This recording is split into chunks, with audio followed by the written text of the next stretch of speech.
We humans have been on the Earth for more than 1 million years. But civilization, life in cities, has come about only in the last 5,000.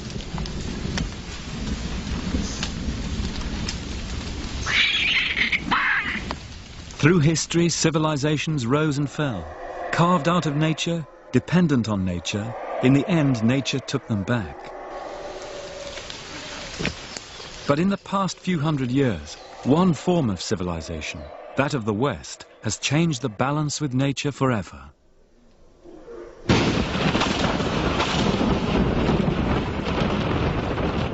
And now, it is civilization itself which has become the central problem of our planet. To understand why, we must look afresh at how we see history.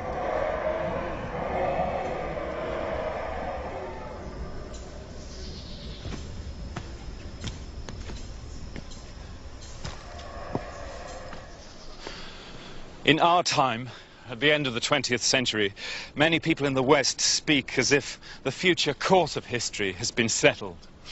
People talk of the triumph of the West, of the victory of liberal democracy and the free market, and even of the end of history. The questions which have concerned humanity for so long: what is society for? How should it be organized? What are human rights and freedoms? And how do they relate to nature and to the spiritual? These questions about the goals of life, it is said, have now been settled in favor of the values of the West. But there have been, and there still are, civilizations which have seen the world very differently. Civilization arose independently in a handful of places on the face of the earth. In Iraq, Egypt, India, China, and here in the jungles of the Americas. And the oldest and greatest of those, India and China, are still alive in the land of their birth. And each of those civilizations created a unique and distinctive vision of life, which forms a vital counterpoint to that of the West. This series of journeys is a search for those first civilizations and their continuing legacy.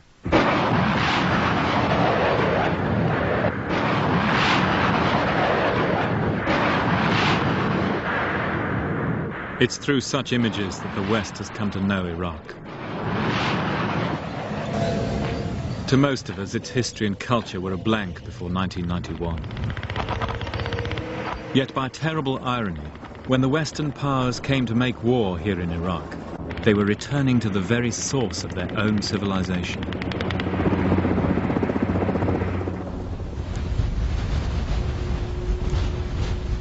This journey was made on the eve of the Gulf War. It's a journey through Iraq and through Iraqi history, back to the origins of the first civilization. Searching in the present for clues to the past, and in the past for clues to the present. Civilization means life in cities. It means large populations with great ceremonial buildings. It means writing. And all these things are found for the first time on Earth, here in this ferocious landscape of South Iraq, Old Sumer. Here was the first law, the first science, the first war.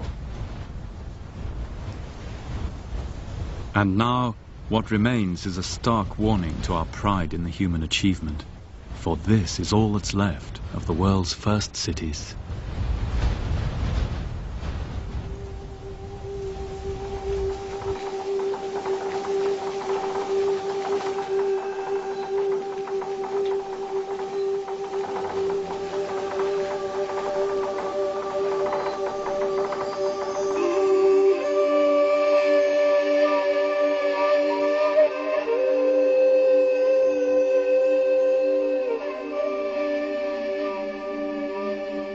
Civilization was born on the banks of two rivers, the Tigris and the Euphrates. Mesopotamia, as the Greeks called it, the land between the two rivers, had few other natural resources. No stone, no wood or precious metals, only water, and a rich alluvial soil with which a hard-working people could transform a land of scarcity into a land of plenty.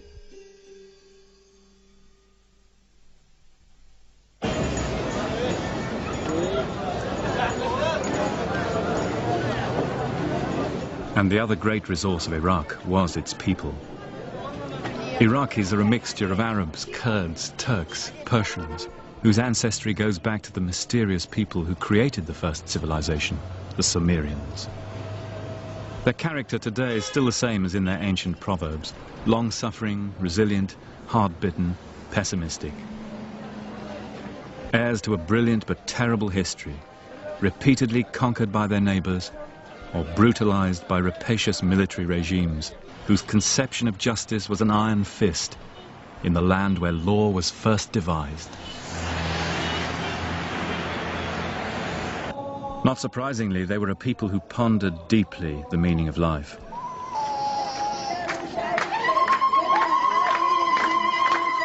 Iraq is matched only by India as a cradle of religions, rich alternative traditions which have all ended up living side by side.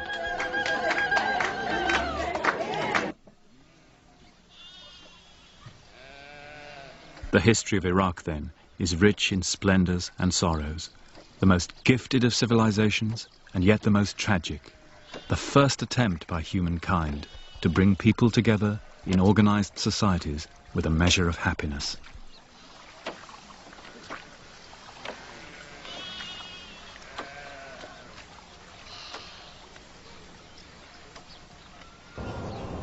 Another key quality of civilization is continuity or rootedness.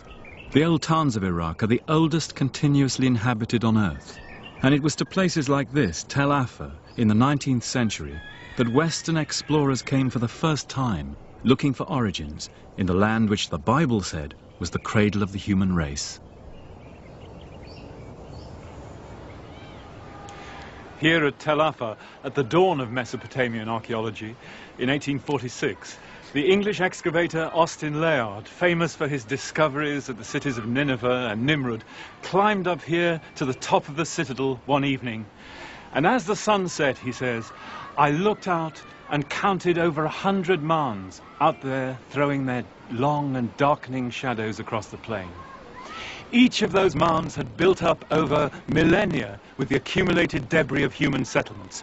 The one on which this citadel is built has more than 50 feet of debris extending back 6,000 years. Perhaps nowhere, as here in Iraq, is there such a continuity. And some of those cities, out there in the plain to the south, were among the most famous in the history of the world. Ur of the Chaldees, Nineveh, Babylon, source of some of the greatest tales in our culture. The creation, the flood, the Garden of Eden, the Tower of Babel.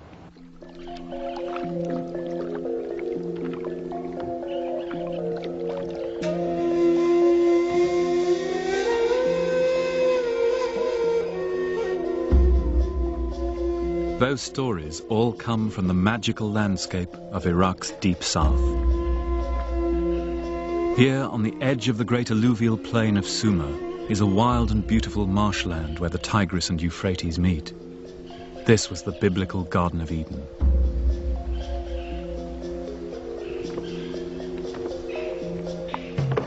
Up to the very eve of the Gulf War, it was still possible to enter this world and see a way of life preserved for thousands of years, since long before civilization, the Marsh Arabs. The Marsh Arab villages look much as the first settlements must have done. Man-made islands in freshwater lagoons, where they still live by fishing, raising water buffalo, cutting the reed beds, and cultivating the rich soil along the shores and levees.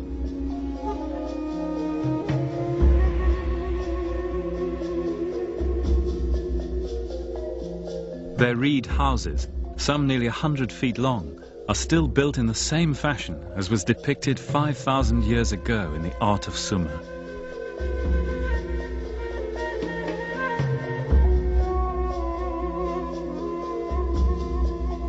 In this world of almost limitless potential, the book of Genesis says the first cities arose in the beginning, when God let dry land rise from the water.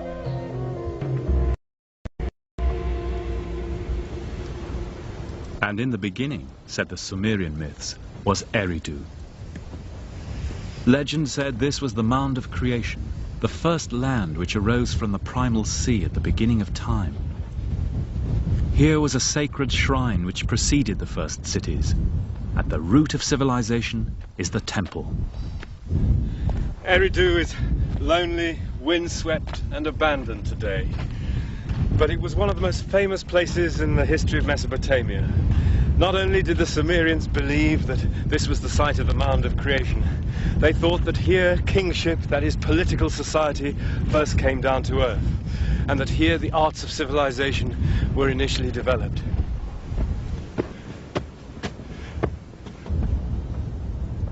It originally stood on a great sea of fresh water stretching out to the south, the Apsu. And the great temple here, the most famous shrine in Sumer, was named after it, Apsu, named after that primeval ocean of sweet water out of which all human life and all natural life came, so they believed. And in fact, when the archaeologists dug deep into the temple hill, they discovered, around the time of 5000 BC, a little sand mound surrounded by a reed fence with a tiny chapel on it, marking the site of that mound of creation. Hard as it may seem in this blasted landscape, but we're in the area of the original Garden of Eden. For what the Bible calls paradise, Eden was simply the Sumerian word Eden, the wild grassland of the south, the natural landscape before the arrival of the city. And picking over the debris of paradise, it's hard not to see the psychological truth of the Bible story, that the very beginning of our ascent to civilization was also the fall, when we tasted the fateful fruit of the tree of knowledge, the means by which we would become masters of the earth, and yet eventually gain the power to destroy it and ourselves. Truly a devil's bargain. Sumerian myths also tell how the arts of civilization, which originated here in Eridu, would bring both joy and sorrow. This, they believed, was what the gods passed on from here to future ages through the first true city on earth, Uruk.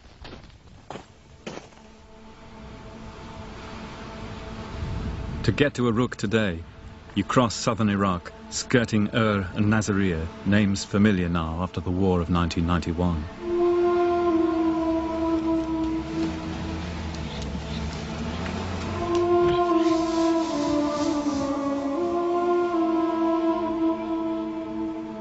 Then you enter a lunar landscape, a wasteland swept by gales of sand. Immense mounds loom out of the haze in a furnace heat. It's 135 degrees out here in the summer.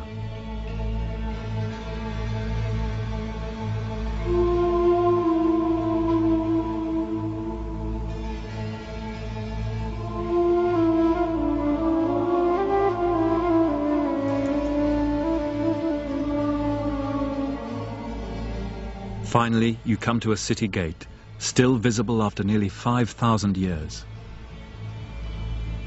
Its approach silted with a deep tide of pottery and bones.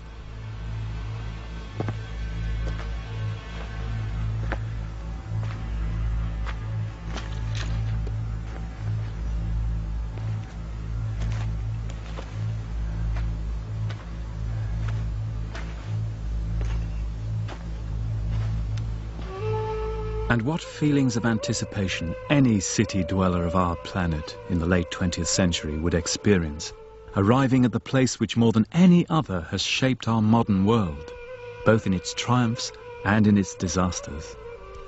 The first Westerner to stand here in modern times, the Englishman William Loftus in 1849, was simply astounded.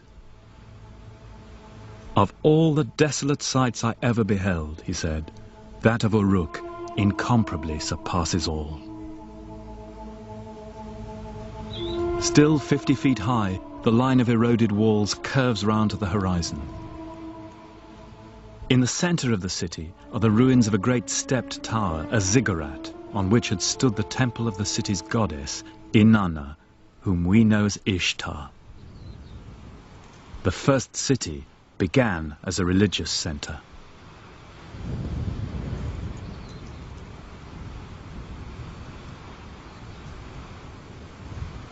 Standing on top of the goddess's ziggurat here in Uruk, you can get a real idea of the vast extent of this site, with a circuit of walls of more than 6 miles.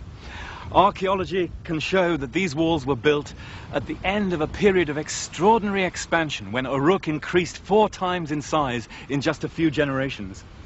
Presumably then, thousands or even tens of thousands of people were moving in from the countryside to this new city life. And there are parallels for this kind of change from rural to urban life in Europe, for example, in England during the Industrial Revolution. Scholars now believe that the population of the Euphrates plain may have increased tenfold in these crucial 200 years. And to parallel that, you'd have to look at Mexico City today, doubling its size in 20 or 30 years. The effect of such growth was shattering. As far as the eye can see, this salt-encrusted plain was once big wheat country, with grain yields as high as the Midwest and Canada. But the need for more land, more intensive cultivation to feed an ever-growing population, eventually devastated the landscape. We know now that civilization inevitably destroys the environment, but they discovered it here for the first time. The question was the same for them as it is for us today: how to balance the fertility of the earth against the voracious demands of the city. The watchman at Uruk, Muha Abu Gumar, lives out here with his family. He belongs to one of the Montefic tribes who inhabit this part of the desert. His forefathers fought the Turks, the British, indeed anyone who tried to impose their rule on the south from the outside. Yeah. Now what is this though? White temple. Yeah. And this is Sumerian? From Sumer, yeah. He knows the site like the back of his hand, down to the deep levels. These massive foundations of old Sumer. A stone-built storeroom from 3000 BC for temple food and beer. Alcohol is a Mesopotamian word. God, this is amazing, isn't it? So, after Parthi and With the ups and downs of any living organism, the city lasted through to about 300 AD. But by the Arab conquest it was dead, after a life of over 5,000 years.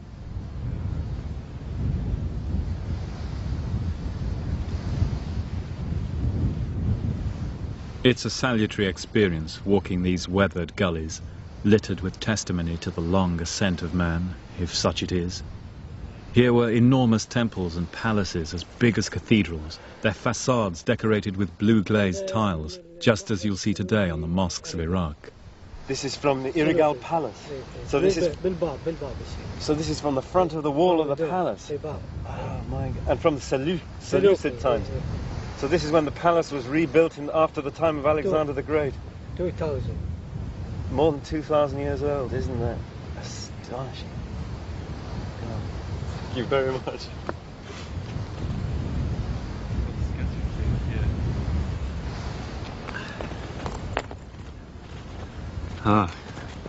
هذا عصر العبيد تاريخه 6000 سنة قبل الميلاد. So this is Obeid.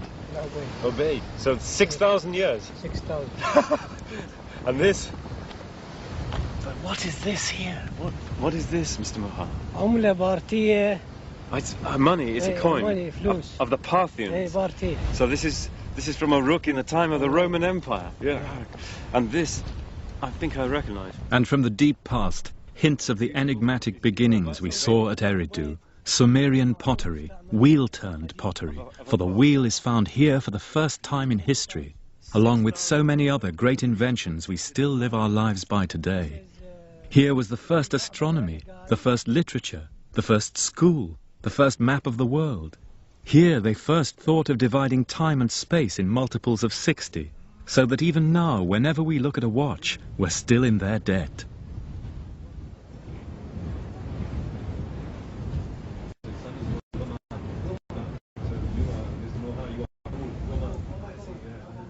Inside Muha's guest hut, within the old walls, we're the only inhabitants of Ishtar's city tonight. It's wonderful to be here. And all these are your children, your little children. Hello. Even so, Muha still observes the gracious formalities of desert hospitality. Thank you so much for showing me around Warka. This is a wonderful sight. Iraqis have always been great storytellers, going back through the 1001 Nights to the world's first literature, the Epic of Gilgamesh. Gilgamesh built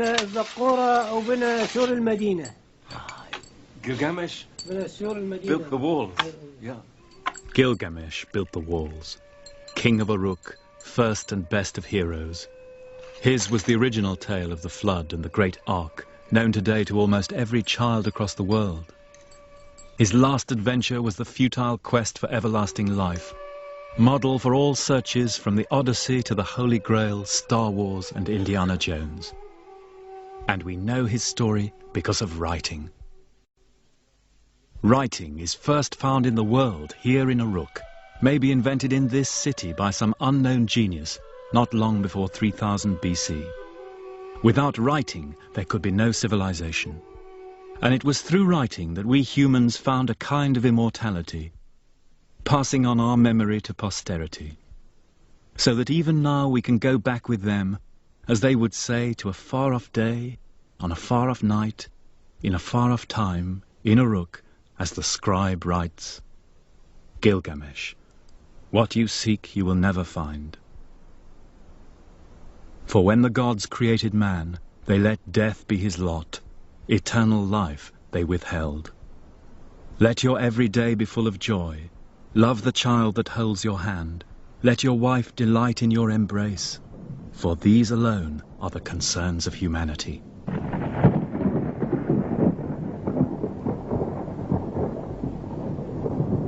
Erbil, the oldest continuously inhabited city in the world. It's one of several mud brick towns in the north of Iraq, which have survived from the age of the first cities right up to our own time. Its great gate has been entered by conquerors from Alexander the Great and Tamburlaine to guerrilla armies in the recent wars in Kurdistan. Its mud brick walls and houses, fallen and rebuilt so many times over the years, that the city now rests on a mound 100 feet deep in debris. Here, at the end of the 2nd millennium AD, is the very image of the first urban life on Earth. Massive burned brick walls towering over the plain. If you could have flown over the densely packed workers' quarters of Uruk, Nippur, or Ur of the Chaldees, this is what you would have seen.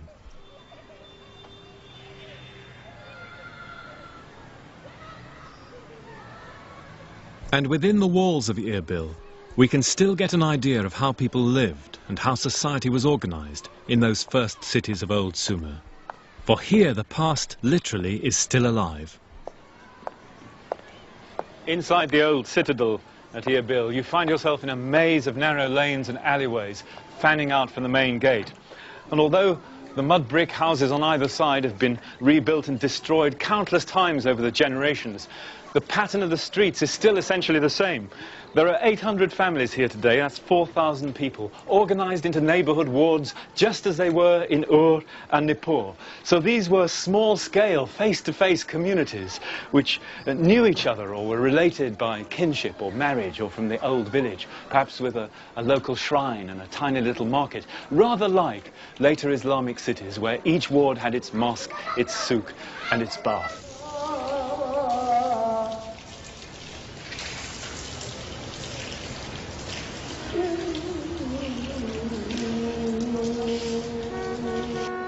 In ancient times, the soul of the Mesopotamian town was the temple, towering over the mud brick streets, a visible assurance to the townspeople that God was among them. It's still like that today. The Al-Mullah family has run the mosque here in Erbil for 600 years. In just the same fashion in ancient cities like Uruk or Nippur, single families can be traced over many generations running the main temples.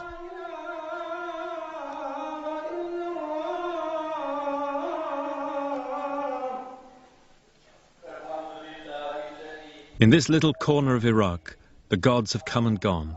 Ishtar, Zoroaster, Yahweh, Jesus, and now Allah. But the ritual of worship itself has remained.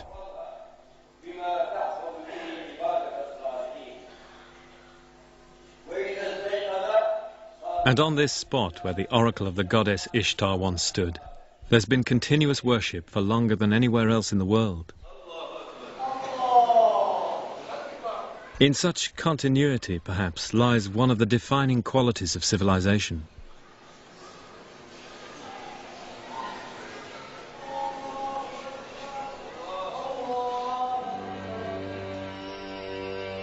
Civilization was a great achievement, and the Sumerians were justly proud of it. They loved city life and the luxuries it afforded.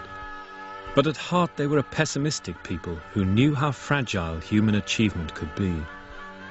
On the famous standard from the golden age of the city of Ur, images of war and peace are mysteriously juxtaposed. One of the great Sumerian myths tells how the goddess Inana brought the arts of civilization from the god of wisdom, Enki of Eridu, like Pandora's box. Here were the delights of society, exquisite craftsmanship, beautiful clothes, the arts of sex and music.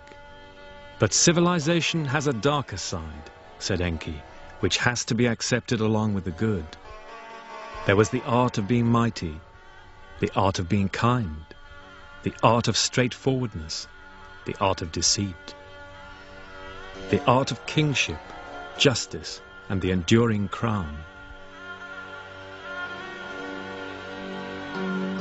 The resounding note of a musical instrument, rejoicing of the heart, the kindling of strife, the plundering of cities, the setting up of lamentation, fear, pity, terror. All this is civilization, said the god of wisdom.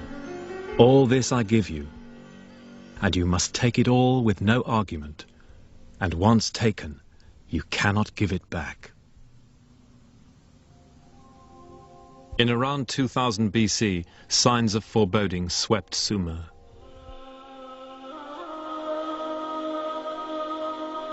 Too much agricultural land had been ruined, inflation set in, famine, economic collapse.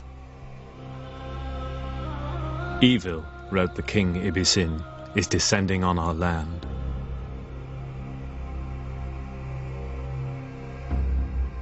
Then all the cities of Sumer were smashed by a coalition of ancient enemies from Iran and the desert. Ur is destroyed. Bitter is its lament. The country's blood now fills its holes like hot bronze in a mold. Bodies dissolve like fat in the sun.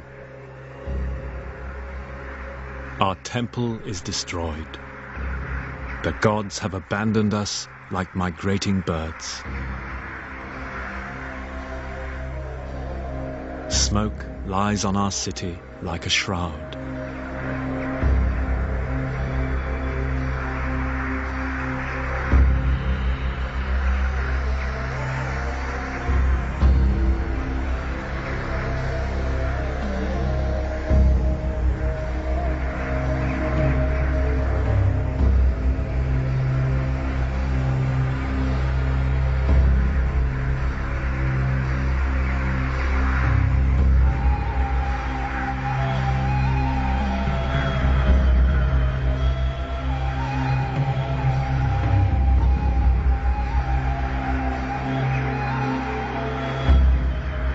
Their lament has echoed down the ages, to be heard again at Troy, at Dresden, at Hiroshima. And how loaded with meaning it is for we of the late 20th century. For now we too have seen the columns of smoke hanging over Mesopotamia like a shroud.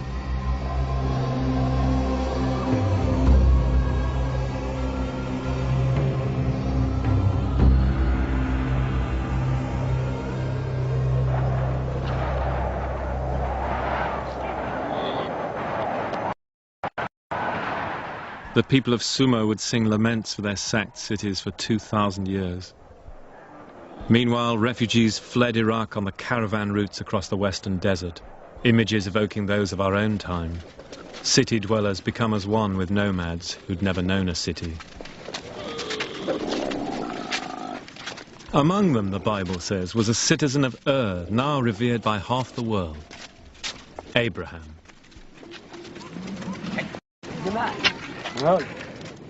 Witnesses to the ruin of civilization, faced by the unyielding harshness of nature. Cast out of Eden, for such people perhaps the old gods had failed. For Abraham, son of an idol maker in the old city of Ur, the disaster sowed the seeds of an idea which would change the world. An idea of stark simplicity, a single God, God the Father.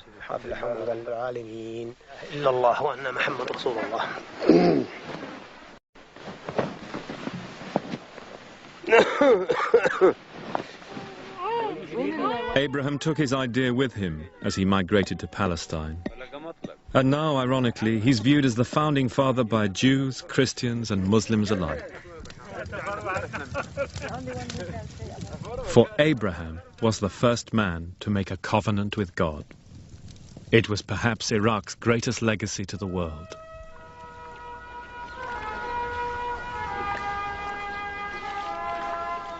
In the 7th century AD, Arab armies bearing the new faith of Islam swept into Mesopotamia, here at the cliff which gave the land its name, Al-Iraq. The coming of Islam to the land of Abraham was, in a sense, a homecoming, culmination of a long trend in the spiritual life of the Near East. Babylonians, Assyrians, Greeks and Persians had all ruled this intractable brown land in long cycles of growth and decay. And gradually, through the triumphs and disasters, the people had come to view God with an attitude of unquestioning submission. And so the way was paved for the coming of Islam to the cliff which gave the land its name, Al-Iraq.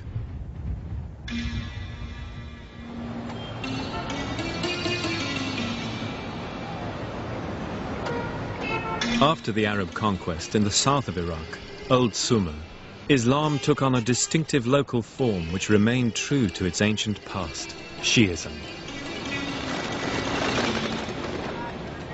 In the sacred city of Kerbala, the Shiites carried the ancient Sumerian tradition of lamentation close to their hearts, as no other faith has done. And so it had been for thousands of years before Islam. Even the physical appearance of the great mosque of Imam Hussein at Kerbala recalls the buildings of Old Sumer, with its mosaics and the same blue tiles which had adorned the shrines of Uruk.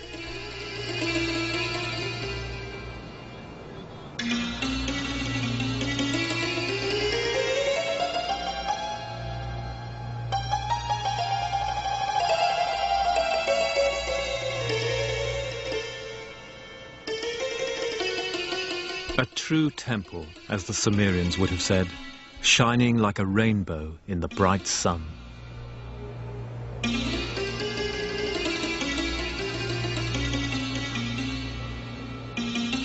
Shi'ism remains today the religion of the farmers and peasants of southern Iraq, Old Sumer, ruled since the Arab conquest by Sunni Muslim masters in Baghdad.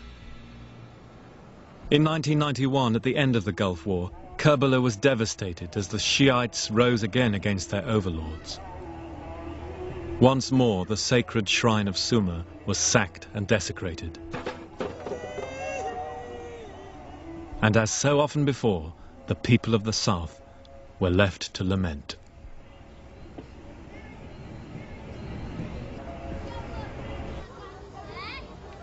With such a tragic and turbulent history, it's amazing that so many different sects have managed to survive and flourish here.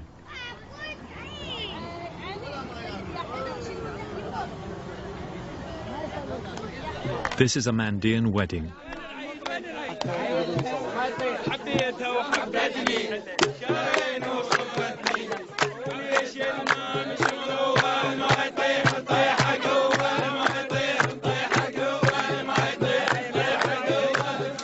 The Mandeans are an astonishing survival of ancient Mesopotamian religious traditions.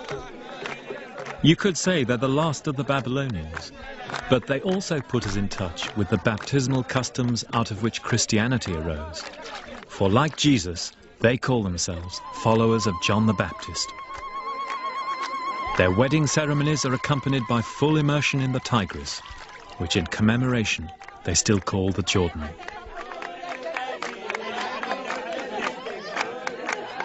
This is perhaps as near as we can get today to the culture in which Jesus lived.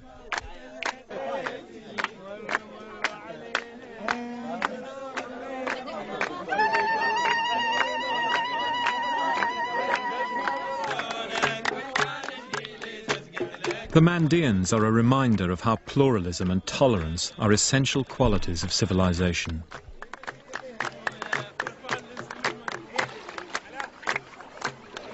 A reminder, too, of how ordinary Iraqi people, despite the catastrophes of their history, have preserved tenaciously the things they hold dear.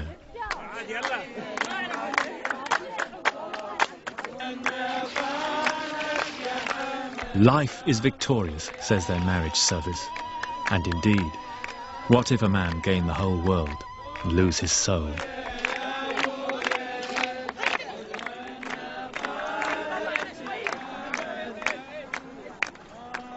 Baghdad had been founded by the Arab conquerors of Iraq in the 8th century.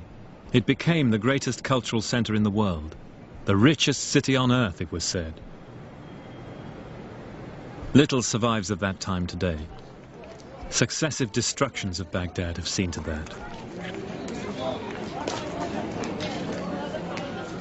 But in the center of the old city is the mosque of its patron saint, Abd al-Gaylani.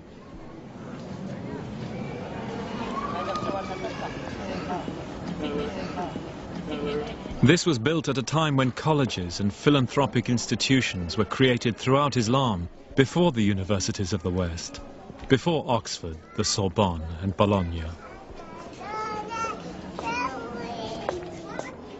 The civilized atmosphere of its courtyards brings to mind the great scholars of the past who learned and taught here.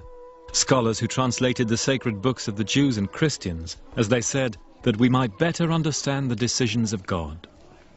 Humane learning, wrote one of them, Abd al-Latif, leaves an aura like a ray of bright light shining on those who come after.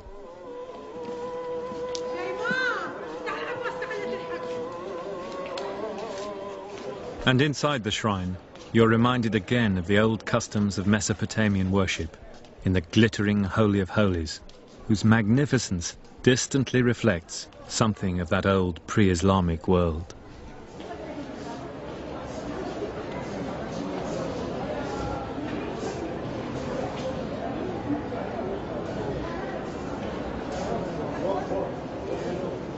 Saint, poet and mystic, al-Gaylani was founder of one of the great Sufi orders. And to pause for thought here in his shrine is to feel what a dynamic force Iraqi Islam, Shia and Sunni has been through history. But now, at the end of the 20th century, however much the rich and complacent West may wish it otherwise, Islam is once again a great power in the world. A beacon for the dispossessed peoples of Asia and Africa, an idea for which people still live and die. From the time of Harun al-Rashid, Baghdad was one of the 3 greatest cities in the world, along with Constantinople and Xi'an in China. And like them, it was one of the great transmitters by which the cultural legacy of the ancients was passed on to the medieval and modern world. It's often forgotten in the West, but much of the Greek scientific and philosophical legacy was passed on to us by Arab scholars.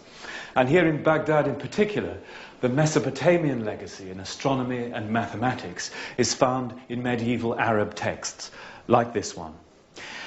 The library here at the Gaylani Mosque was founded in the 12th century, and some of its books date from that time, like this beautiful Quran. But it was one of the great tragedies in the history of Iraq that this period of high culture in Baghdad was cut short by the devastating Mongol attack of 1258, when the city was totally destroyed. And in the aftermath, one of the survivors left this poignant note. I recovered this book from the river Tigris, where it was thrown by the Mongols. Year of the Hijra, 656. That's 1258 in the Western calendar. I am poor for the mercy of God. Muhammad Abdul Qadr from Mecca. A testimony to enduring faith, not only in God, but in the power of the written word to create civilization.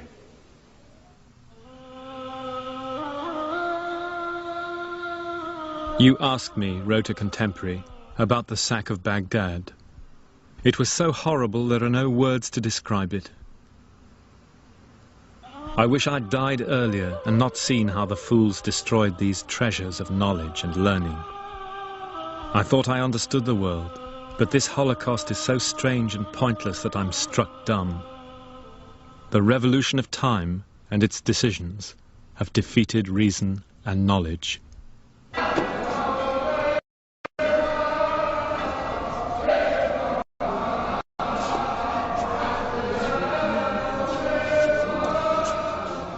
The destruction of Baghdad in 1258 and the wrecking of the irrigation canals was a turning point in the history of the Middle East. There's no doubt, said a Persian writer, that even if for 1,000 years to come no evil befell Iraq, it will not be possible completely to bring back the land to the state it was before. By the end of the 16th century, Iraq, the cradle of civilization, had sunk to the lowest level. The old cities of the south were dead, the land had returned to desert. 400 years of Ottoman rule left it plundered by a greedy military. The great events of the Renaissance, the Enlightenment, the discovery of the New World passed it by.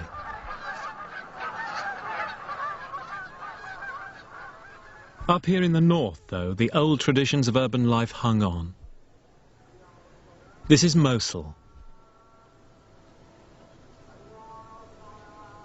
The 12th century Arab traveller Ibn Jubayr describes its lovely river frontage, with latticed windows and balconies. There could be no finer or more beautiful place than this, he said wistfully, to sit in the evening overlooking the river Tigris, talk to the people here who are cheerful, soft-spoken, kind and generous to strangers, fair in their dealings, civilized people.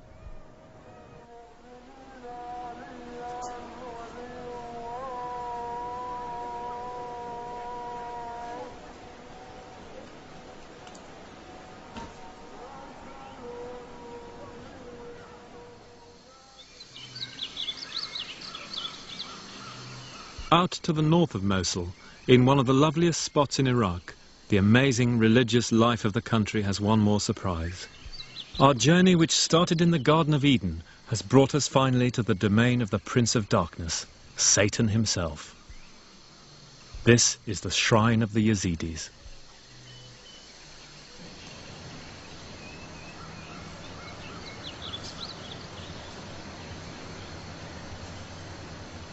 On the wall of the Yazidi temple, the place of honor goes to none other than the serpent from the Garden of Eden.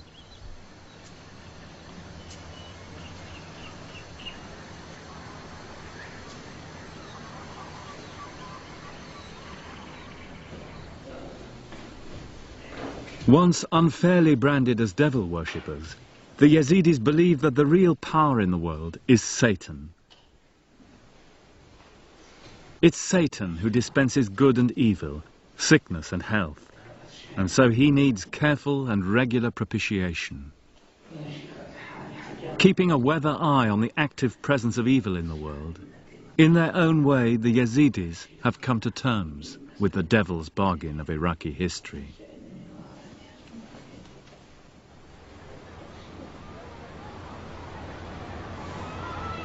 After all its great achievements, Iraq reached the modern age like a society stopped in time.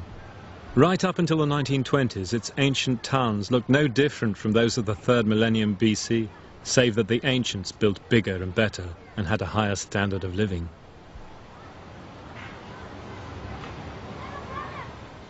Oil would change all that, the second largest reserves in the world.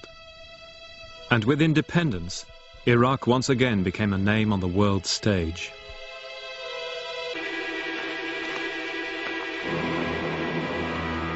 The final step of this new order was to restore the most potent symbol of that ancient past, Babylon itself. Babylon the Great, as the Book of Revelation calls it, the mother of harlots and the abominations of the earth.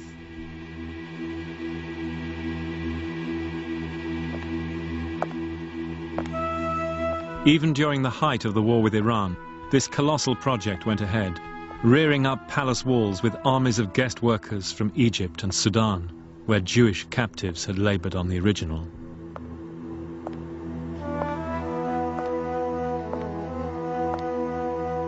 And in the rebuilt palace, every 50th brick was stamped in Arabic, restored in the era of Saddam.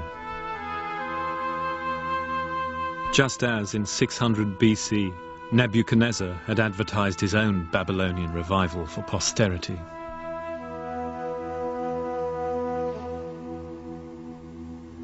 The message to the world from the late 20th century rulers of Iraq was simple.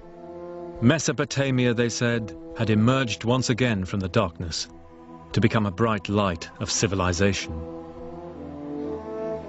But civilization consists not in walls of brick and stone, but in the ideals created within them, in the humane goals of life pursued by the predecessors who attempted to moderate naked power, as the Sumerians said, to cause justice to prevail in the land, that the strong may not oppress the weak.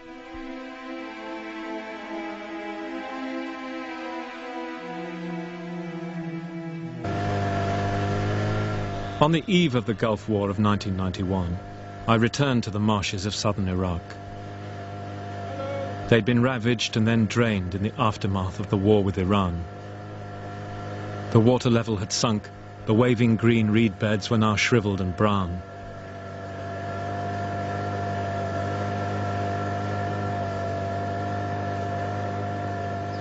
Once upon a time, said an ancient poet, Sumer, the great land of divine laws, had all that was needed for life. You, Sumer, set the ideals of civilization upon humankind, lofty ideals, robed in enduring light. Once upon a time, when there was no fear, no terror.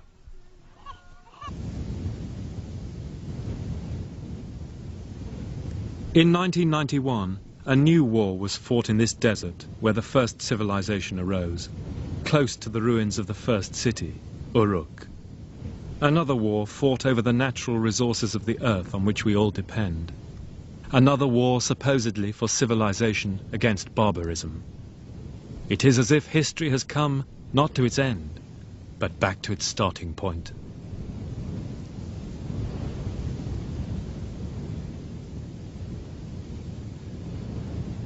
Viewed from across the plain today, Uruk, the first city of the world, the city of Genesis, seems like a great source of energy whose power is exhausted. The wheel of history has turned full circle here, back to the conditions which held in the beginning, before the Sumerians patiently labored to turn this monochrome landscape into emerald green fields stretching as far as the eye can see, before they sailed their gaily festooned boats up the old track of the Euphrates from Nippur to rejoice in the spring festivals of the great goddess. As they saw it themselves, this was a heroic age, the age of Gilgamesh and the first city builders. And we city dwellers of the late 20th century in London and New York, Paris and Tokyo can take a vicarious pride in their achievement. But it is this desert landscape of Uruk which is the spectre facing the children of the 21st century.